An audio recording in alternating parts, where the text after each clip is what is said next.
HR tech, work tech, and investment are transforming the future of work. Are you in the know?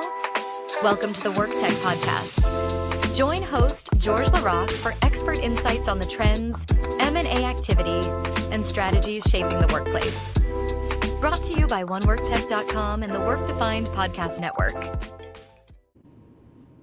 Hey, welcome back to Work Tech, everyone. It's me, George LaRocque, and it's been a theme lately. I'm spending a lot of time in the talent acquisition world, especially at the intersection of where candidates are finding and applying jobs and employers are finding and engaging candidates. And nothing's getting disrupted right now more than that intersection from on both sides.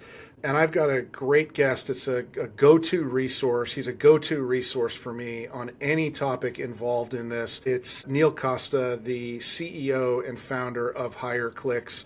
And we're going to dig in on this today. Welcome, Neil. George, thanks so much for having me. I appreciate it. Yeah, I just want to clear the air right up front. Like we've got history here that most people don't know about, and it's gonna age us a little bit. I'm gonna tell the story. I won't use any dates, but so back in the day, this is how I like to frame it. Back when very few employers actually had jobs on their websites, totally. And you could probably count job boards, literally the number of job boards in the world on one hand at this time. So this is like early internet web days. I was running recruiting for what we called an internet commerce company, and we hired an accountant as part of many people we hired, or I helped hire. Yeah. And Neil, you were that accountant that I'm talking about. I was, man. I was. It was. I remember Salamander's restaurant very, very well. Right? Yeah. In Boston. They had coconut macaroons. Yes. That. Yeah. The couple still lodged right here, George. But they weren't famous for those. But the way I learned about them was the CFO at the time. The company was Open Market, internet commerce company, Cambridge, Massachusetts. And the CFO loved those coconut macaroons. They were like dipped in chocolate on half. And if you needed anything, you brought her a coconut macaroon. Yeah, exactly. It was an appropriate bribe, right? Yeah. Or at least an attention getter for sure.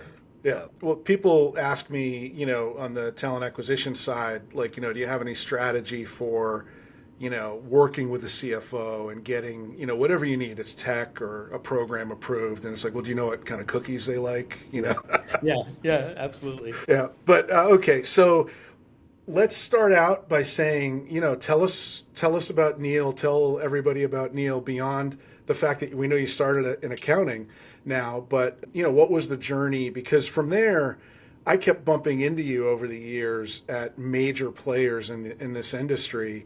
And here we are today, a few years later. So tell us about that journey and then tell us about HireClix.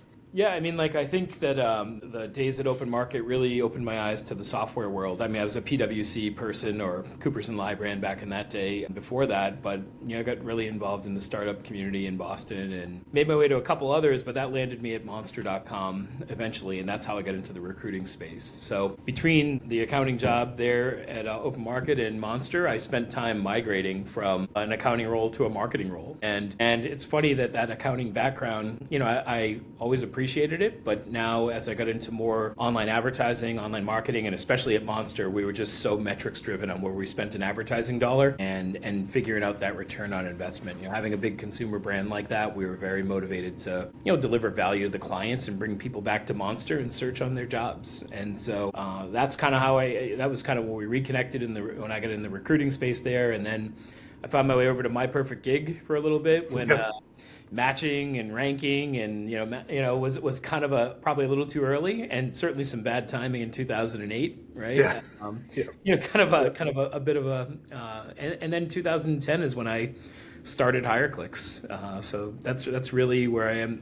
15 years this year with HireClix. Yeah, and My Perfect Gig, it was the original founders of Brass Ring. Yes, exactly. And that's where I jumped onto the tech side years earlier. It's a small world. It really is. It really is. It's been great. Yeah. So let's talk about HireClix a little bit. I think when I think about this world of recruitment marketing agencies, I think of HireClix as like the most tech forward. And can you talk a little bit about your strategy with how does because you're a services business, but I've seen especially over the last couple of years, you've put a lot into developing some technology offerings. What's the strategy there for a recruitment marketing agency? Yeah, I mean, I think that, I appreciate you saying that. I mean, I think we do have a very strong aptitude and ability to leverage, the latest technology out there. And I think as a good service provider, that's really where you can show your value to clients, right? I think the tech landscape changes so much, and you've got to be able to understand and interpret and help them make sense of it all. I think that what you noticed in the last year and a half, 2 years, is that we've really brought more technology under our umbrella in order to be closer to it, and that way we can deploy it faster. For a long time, I was I really felt it was important to stay at arm's length. But once we started leveraging programmatic technology, we then started to jump into career site technology, and most recently we've really spent a significant amount of time making sure that we have a strong analytics platform for our clients. And it's really that you have to be close enough to have it all work. It's like conducting an orchestra, right? And I think that's how we look at it. We've got to have our hands in it pretty deeply in order to make sense of it for the clients and to be frank, to get the most out of it. Yeah. I think the career site was probably the linchpin that put me over the edge. That we've got to just have a greater sense of ownership in building, deploying, and leveraging career sites. And so that's really, I think, the most critical kind of juncture point that we had to face.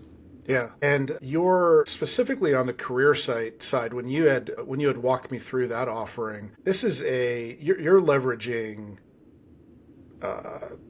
enterprise scale or class technologies that are built for the B2C, B2B world, and applying them in our world. Is that fair? I know probably goes well beyond that too, but No, it's a really good summation of what we've done. I mean, I think that, again, maybe it's coming from the monster world where it's a consumer brand and things were always done at such massive scale. I felt it was really important. Even when I started the agency, it was like, I want to walk and talk and act like a consumer agency who happens to focus on recruitment advertising. And I think that overall sense of how do we do things the way that big brands and consumer brands would do things and help our clients in TA take advantage of that mindset. And I think the career site technology that we leverage is absolutely the same way. It's like, how do we take scale just off the table, right? This is not like small time, it's a problem. And when we go and we serve clients that have thousands of jobs on their career site, they need to be prepared for delivering their sites quickly, having the ability to personalize, and you're really having the candidate experience that someone would expect if they were going out and shopping and having a consumer experience. So we do build and think in a way that a consumer brand would and leverage B2C grade technology in order to create the career sites we do today.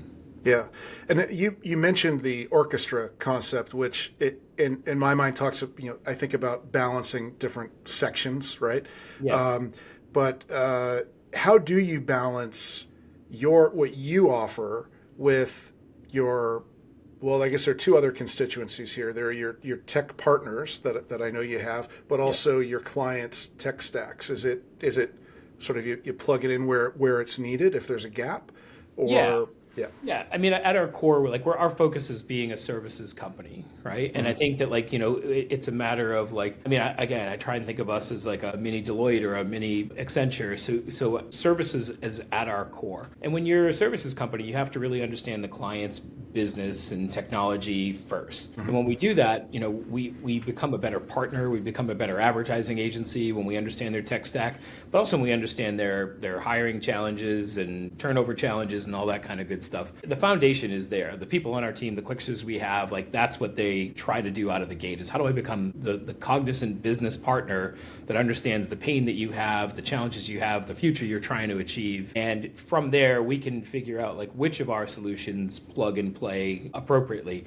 If someone needs programmatic, then we can leverage that and pop that in. If someone has a career site today, but maybe the 18 months from now is that their renewal is coming up, we can talk through the advantages or disadvantages, but it doesn't make them any less of a client. We're still there to serve them, deliver the best advice, still deliver, independent advice. But that being said, I think that the career site technology, the analytics technology, we're taking the best of, I think, from our expertise and leveraging, the technology to make it work better so they can understand where the return on investment is coming from, where the better candidate experience is coming from, where the insights into where the ROI is coming from. And I think that's where, when we find a certain area that needs that extra level of technology that maybe we just can't find in the market anymore, or that isn't as stable as it once was. And I think that's an example where career sites, there were a lot of players for a while, and then those players shrunk down or had some challenges and weren't as viable anymore. And I feel like we made a conscious decision to step in, offer something that we think is scalable, viable, as creative a platform as we need to deliver the candidate experience we want.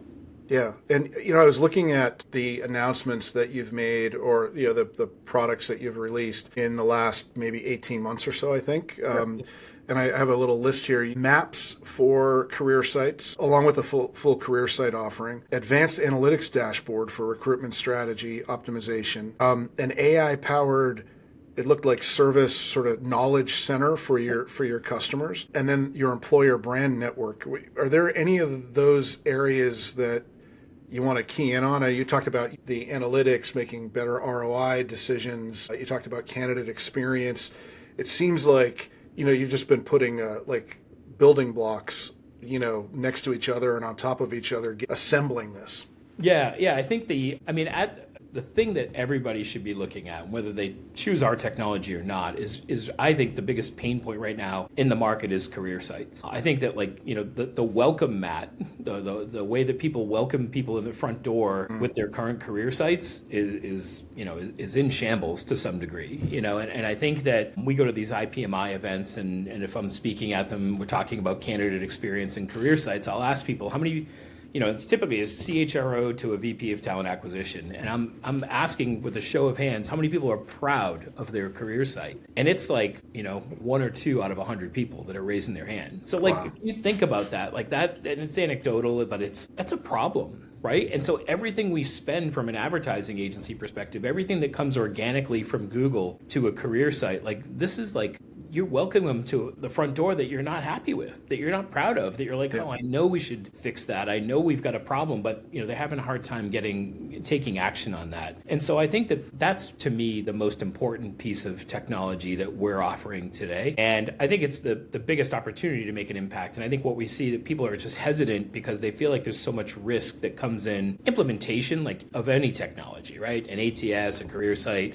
I think a lot of people have been, maybe there might be some PTSD related to implementing technology and TA. And I think that's something we're trying to really help people with as well. Beyond that, though, I do think the employer brand network is probably the next piece that I think should be the most exciting, because we've got our core job boards that we do a lot with. We partner with Indeed, LinkedIn, ZipRecruiter, JobGet, SeekOut, all these other partners that are important sources of candidates. But we do feel like people spend their lives and spend a lot more time elsewhere on the internet. And so how do we make an impression? How do we actually create awareness for employers outside of the job board world? And that's what the Employer Brand Network, or EBN, does for folks. It really helps them navigate, how do I buy media on Spotify, on Reddit, on YouTube, on TikTok, to then bring people back to the site. Okay. Yeah, that's really interesting. And your analytics dashboard, you had shown me that not too long ago, and that's sort of media buying class experience, bringing all this together, right? The website, again, the sources, the EBN, the programmatic, all the data coming from everywhere. This George, when we look at a lot of reporting, and again, being a bit of a numbers geek as a former accountant, this is important stuff. And, you mentioned earlier talking with the CFO, I think that the end goal, if you have a budget, whether it's $100,000 or, $5 million in recruitment marketing dollars, you've got to figure out, how do I present that? How do I show ROI? How do I show progress? What's happening to a CFO?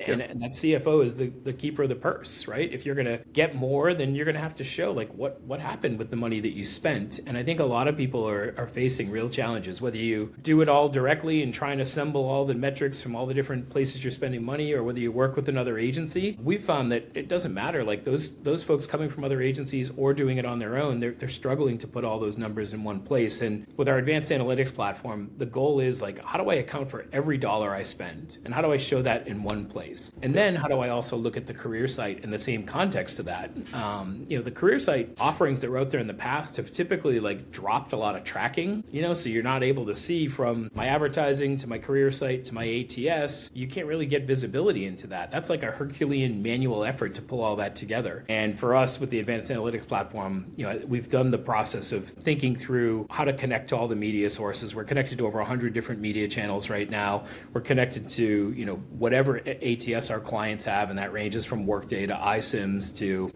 Applicant Pro. Like it really is like we're pulling in data from all of those different sources. So it's really ATS agnostic. And then, being able to bring in like the performance on banner ads, or the performance on Meta, and having a visual of which ads are doing well is part of our dashboard. And that's really kind of really amazing stuff to look at compared to what folks are used to today. Yeah. Yeah. I mean, it's being able to make, better decisions, not just with where you're spending your money, but what's working and what isn't. And it all comes back to that experience on both sides, right? It's crazy that all these years later, we're still struggling with the candidate experience issue. And I applaud you for investing in solutions that are going to help with that. That's a really good thing for your clients. Let's put things in context for everybody a little bit. Can you talk about what your typical client looks like? What are the attributes of your client base? Yeah. I think that we're in seeing that question and thinking about it. Like I think we started off in 2010, so the early days of our client base the economy wasn't great then, right? So we have such a strong core of government contractors, because in 2010, government contractors and tech companies were really the ones that were hiring the most aggressively in those days, and so that's where our roots are. So the kind of DC government contractor, people who are looking for candidates with security clearance. And I mean, that's a tough grind to start off your ad agency with. And, so that group of customers is certainly part of the core. Since then, we've expanded into healthcare pretty significantly. And then we've done some really nice work in retail and food service and all that kind of good stuff. So right now, I feel like we have a pretty, we've actually got manufacturing, transportation, warehouse too. So like, it's pretty diverse now, George. We've got all one kind of industry that's kind of at our core. I feel like geographically and, industry-wise, like we're pretty diverse. And I think that allows us to, number one, like really brings unique solutions to our clients. We don't really have like a cookie cutter recipe. If I bring on a trucking client, it's not like, hey, you need to do A, B, and C. I think we have all the proper industry expertise and experience. But then like, someone might see that like, hey, we've tried this in retail and let's try that in trucking. And, some these things work sometimes in other industries. So I like treating it like it's an investment portfolio and having a very balanced, group of clients. But I'd say at this moment in time, healthcare is where we're seeing, the most significant growth in clients for sure. Okay. Would you say that there's a certain scale of hiring that needs to be in place, or if it might be a volume of hiring may cause a demand or a need, but at the same time there could be complexity that really makes me, motivates an employer to invest more in their brand and their reach, if you will. Am I close? Oh, yeah. I mean, like as far as like scale of the clients, I mean, we're looking at mostly enterprise clients that are in our portfolio. Okay. So they're, Fortune 500 up to Fortune, 20, like we have clients in that category as well.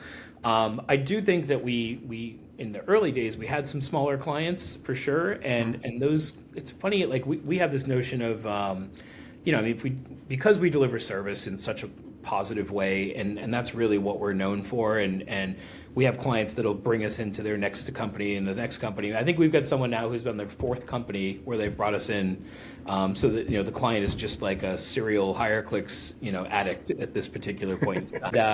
And so because we're committed to their success at whatever size company they are.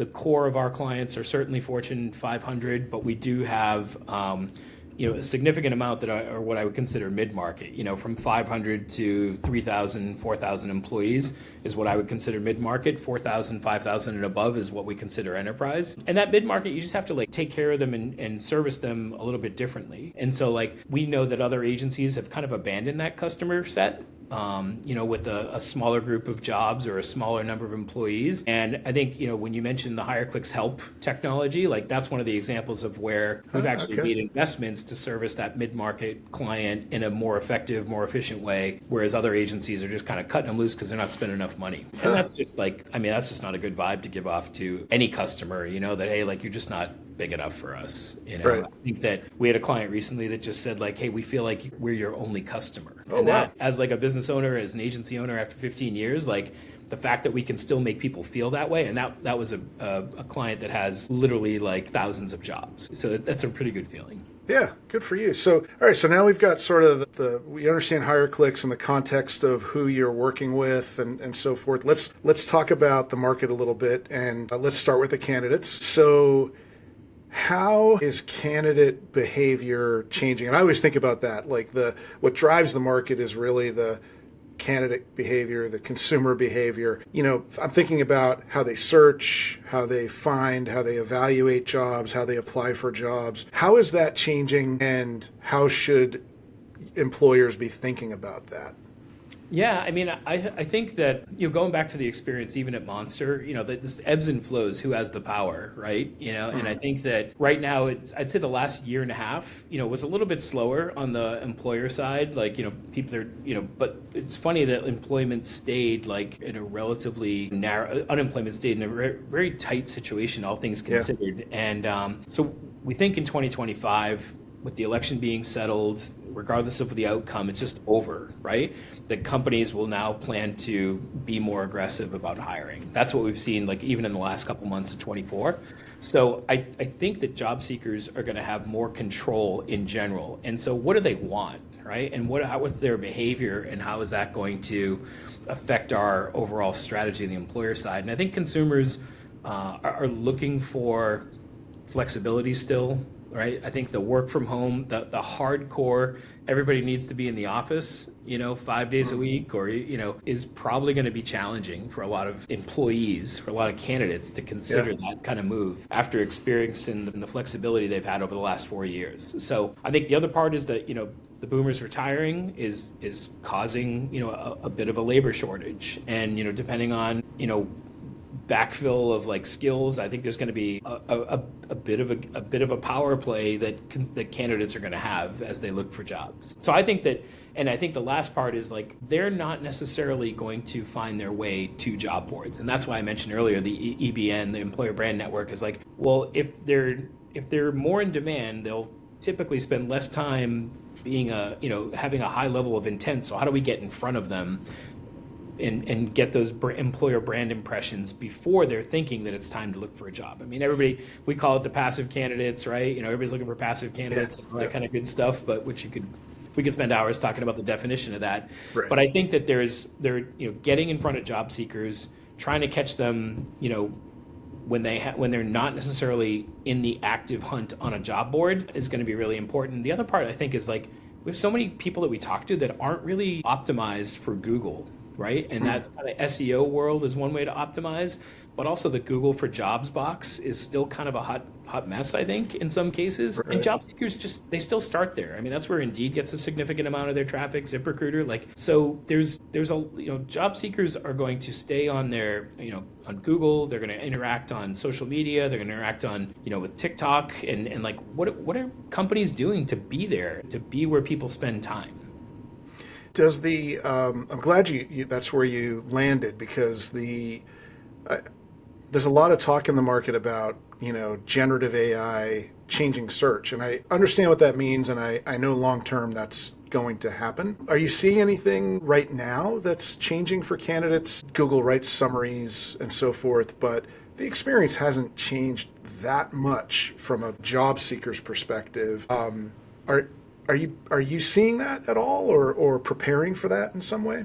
Yeah, I mean, I think that, when it comes to, I think job seekers haven't changed enough. We haven't seen a material change in their behavior yet based Okay. on generative AI. I think that today you're still seeing Google as a significant source for both for both employers and for job boards to get visitors to check out their site. I don't know that I think as we see AI support job seekers, right? If you have personal agents, personal assistants that are, kind of helping you, and you fill out, you feed it a bunch of information about what you're looking for, I think that it'll be much more of a factor, right? And how do we help employers serve those agents? I think that would be something I think we could look forward to. I don't know that there's a whole lot of it in the market today. So I think that we really want to focus on, being there on the, again, high intent channels like job boards, the core search like Google, and then how do people get to know my company through social channels? And I think that's really where we're still spending the most time.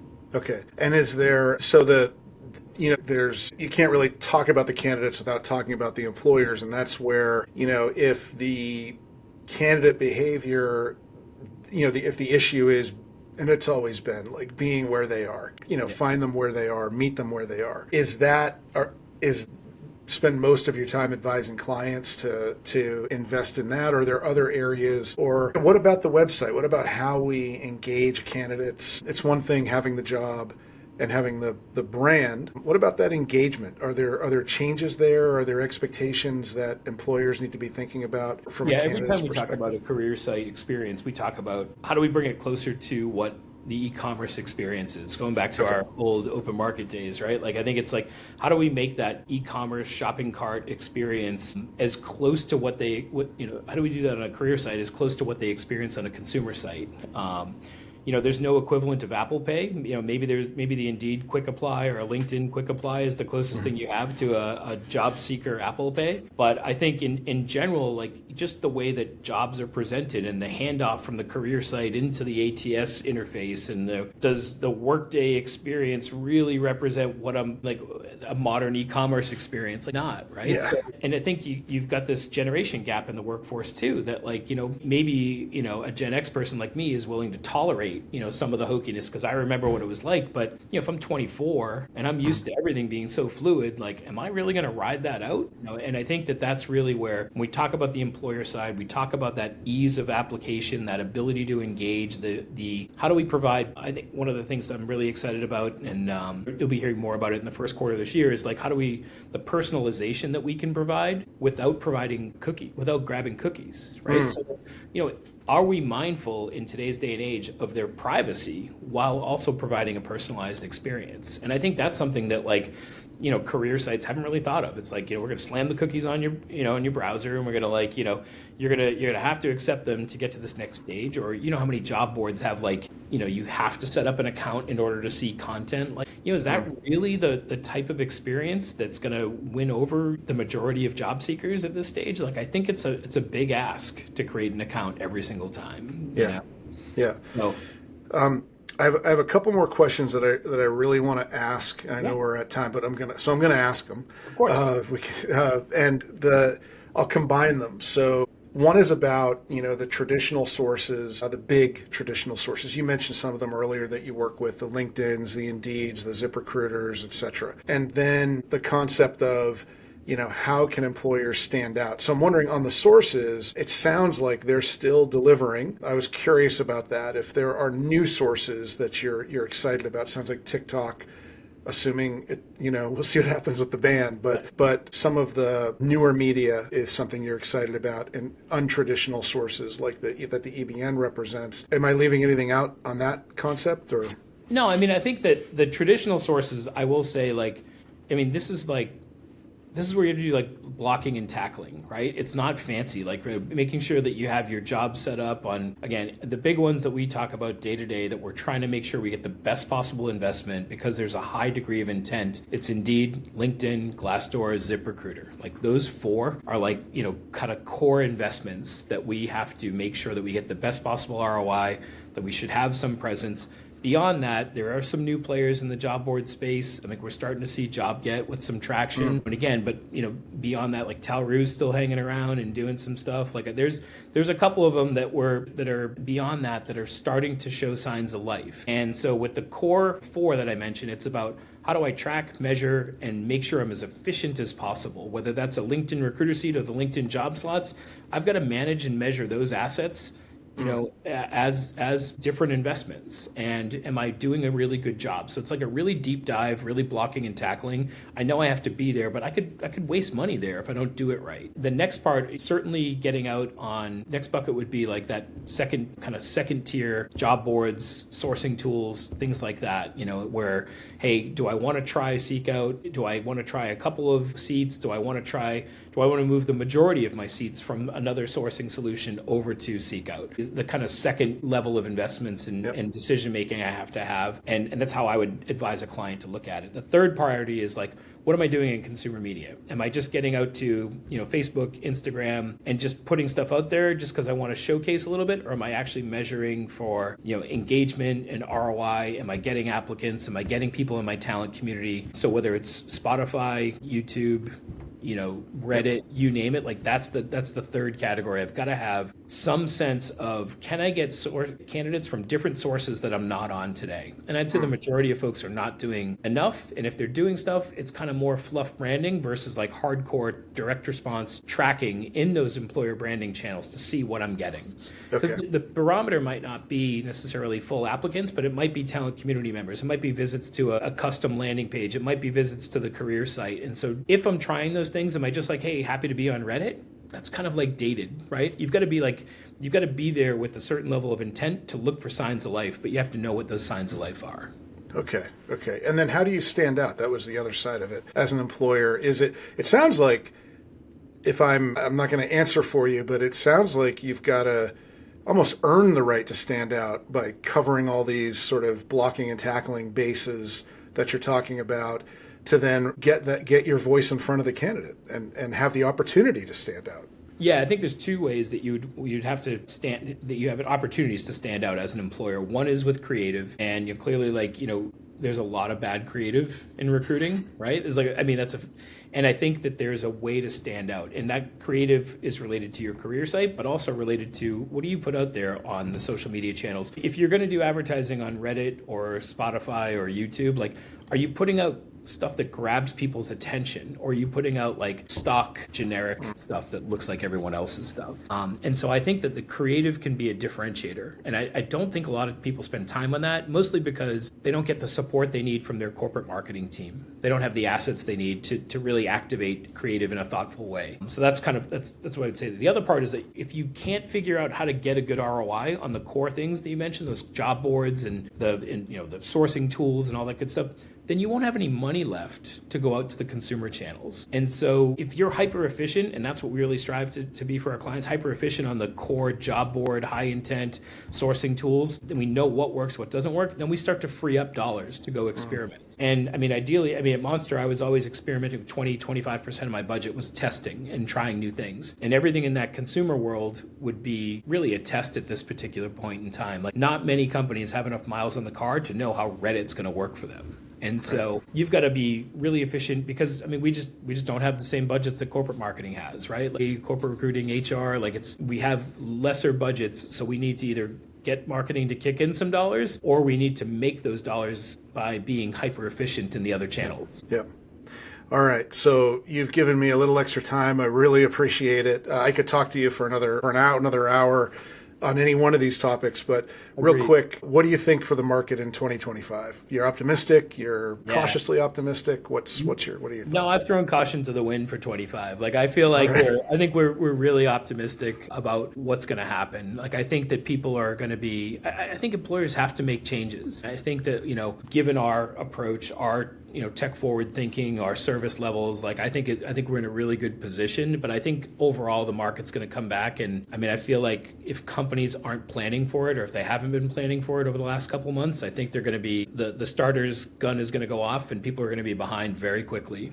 Okay. Yeah. So all right. I'm very bullish on 25 and what's going to happen in talent acquisition and recruiting. Yeah. Well, that's good to hear. I'm glad to hear that. So where can folks find out more? What's the best way to learn more about HireClix and Salamander's restaurant? Yeah, that's right. Yeah, now defunct, I think, Salamanders. Right, yeah. But HireClix.com is a great resource. But I think our LinkedIn page and the content we put out on LinkedIn from a thought leadership perspective, your listeners are all welcome to connect with me on LinkedIn. I'd love to learn more about what they're up to and what their challenges are, or if they disagree with me on some of these things, happy to hear it. But yeah, HireClix.com, and then checking us out on LinkedIn and Instagram is probably the best spots. All right. Well, Neil, thank you for your time. Thank you for all the transparency and, taking all those questions and approaching them thoughtfully. I really appreciate it. Oh, man. Thank you so much for having me, and great to see you. Happy New Year. Yeah, Happy New Year. And thanks to all of you, whether you're listening or watching on the Work Defined Podcast Network or YouTube. Thanks for being here, and until next time.